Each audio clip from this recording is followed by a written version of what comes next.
Visual space has very peculiar properties. Static. Most people think of space as static. For example, the space between you and me as something that is constant. That is, between you and me there are so many inches or so many measures, and that those are the same no matter who's sitting there.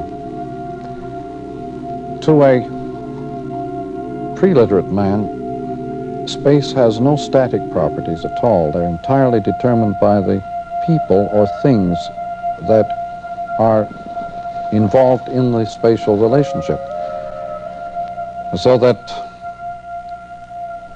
a person is thought of as creating his own kind of space and not as being inside space. To an adult, it seems perfectly obvious that the static space in which people are contained would remain the same, and that the people in that space would remain the same. In point of fact, this is an illusion on the part of the adult. The child is much more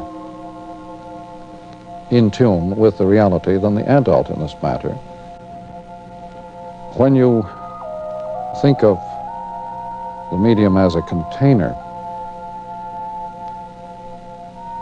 you are thinking in visual terms the hidden meaning of a container is the visual habit of man to put something in its place or around something. Writing is a visual enclosure of non-visual spaces and senses.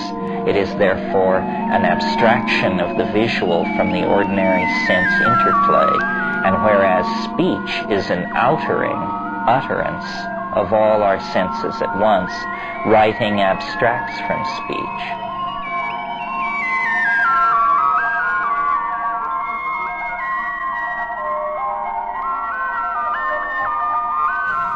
But this habit of sensory orientation by which we think of space as a fixed container has had an enormous effect upon our ideas of the medium as containing a program.